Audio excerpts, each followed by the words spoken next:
Graça e paz, eu sou o pastor Demétrios Pires e nós estamos construindo sobre a rocha. Quando nós olhamos para o texto de João, capítulo 2, versículos 13 a 16, encontramos a seguinte descrição. Estava próxima a Páscoa dos judeus e Jesus subiu a Jerusalém e achou no templo os que vendiam bois e ovelhas e pombos e os cambiadores assentados.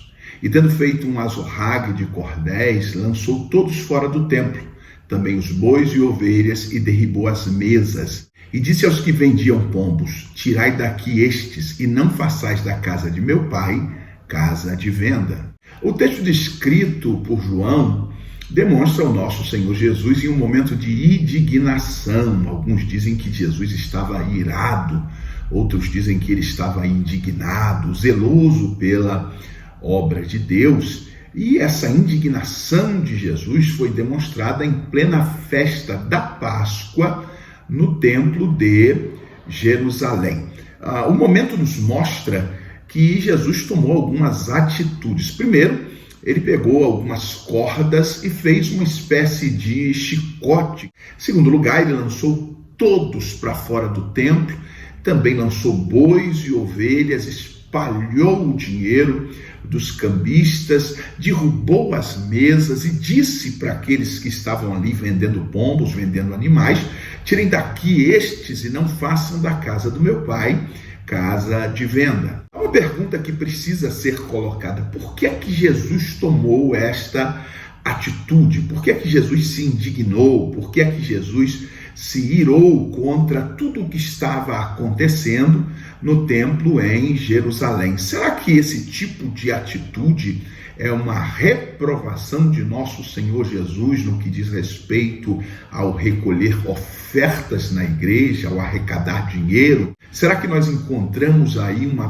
proibição para que se faça cantinas ou para que se venda material didático na igreja? Porque há aqueles que defendem essa tese. Entretanto, nós precisamos entender o contexto e a forma como ele se apresenta para tirarmos as nossas conclusões. A festa da Páscoa, queridos, era a maior festa judaica e havia uma determinação da lei para que os judeus estivessem presentes, principalmente aqueles judeus que moravam a uma certa distância de Jerusalém. Segundo os estudiosos, cerca de 2 milhões de pessoas se reuniam em Jerusalém na festa da Páscoa. Junto a esta realidade, nós precisamos entender que a lei determinava que os homens, principalmente acima de 19 anos de idade, deveriam pagar uma taxa para a manutenção do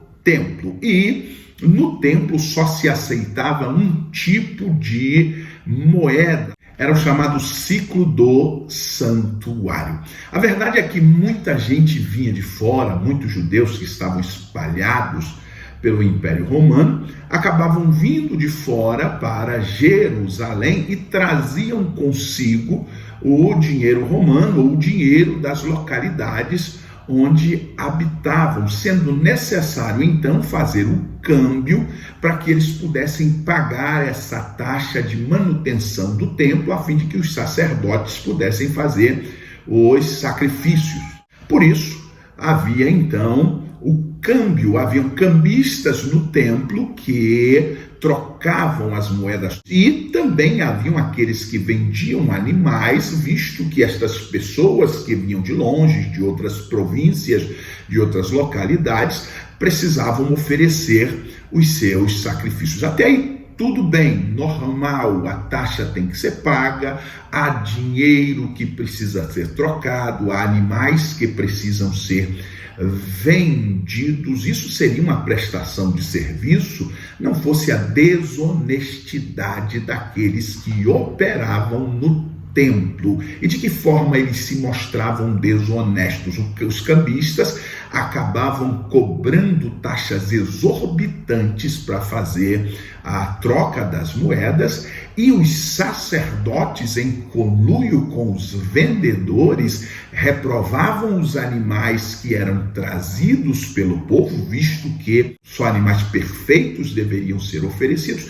Eles então reprovavam os animais a fim de que as pessoas fossem aos vendedores, e aí eles teriam lucros. É por isso que Jesus entra no templo revoltado, irado, indignado, e começa então a virar mesa, a colocar pessoas para fora, e diz que a sua casa, a casa do Pai, não é outra coisa senão casa de oração. A casa do Pai não é um covil de ladrões. E como é que nós entendemos isto hoje? De que forma nós podemos aplicar isso ao dia a dia da igreja? É sabido dentro da Bíblia Sagrada que contribuição financeira é uma realidade da igreja. Já em Atos nós encontramos pessoas que vendiam as suas propriedades e traziam dinheiro aos pés dos apóstolos para que eles pudessem então dividir entre os irmãos, para que ninguém tivesse falta de nada. Nós vamos encontrar Paulo escrevendo aos Coríntios a respeito de uma coleta que deveria ser feita para ajuda aos santos de Jerusalém. Nós vamos ver Paulo dizendo aos romanos que os irmãos da Macedônia e Acaia já haviam separado esta coleta em benefício dos pobres. Nós vemos Paulo ensinando na sua primeira carta aos Coríntios, capítulo 16, como é que eles deveriam proceder para arrecadar esta oferta aos pobres. E é claro que alguns vão dizer, pastor Demétrios, mas os textos expostos estão falando de ajuda aos pobres, de coleta para os pobres. Entretanto, nós também vamos ver na Bíblia Sagrada que há ensinamentos com respeito à manutenção da igreja e seus obreiros. Quando você olha para Atos, capítulo 18, versículos 1 a 5, vai ver que Paulo chega em Corinto, encontra-se com Áquila e Priscila e começa a trabalhar com eles na confecção de tendas, mas esse trabalho durou apenas até que Timóteo chegasse da Macedônia trazendo recursos daquelas igrejas, e Paulo então deixou o trabalho e foi se dedicar somente à pregação da palavra. Quando olhamos para 1 Coríntios, capítulo 9, versículos 3 a 18, encontramos Paulo ensinando a respeito da manutenção dos obreiros. Fala que Pedro e os outros apóstolos tinham direito, eles andavam até com suas esposas, a igreja sustentava eles, e Paulo deixa claro que ele não usou desse direito para não criar obstáculo para a pregação do evangelho em Corinto. Ou seja, não é que Paulo e os apóstolos não tivessem direito, é que a igreja de Corinto era problemática e Paulo não queria criar obstáculo para a pregação do evangelho naquela cidade. E é interessante observar que, ao falar desse assunto, Paulo usa algumas figuras. Que figuras são essas? Quem jamais vai à guerra à sua própria custa?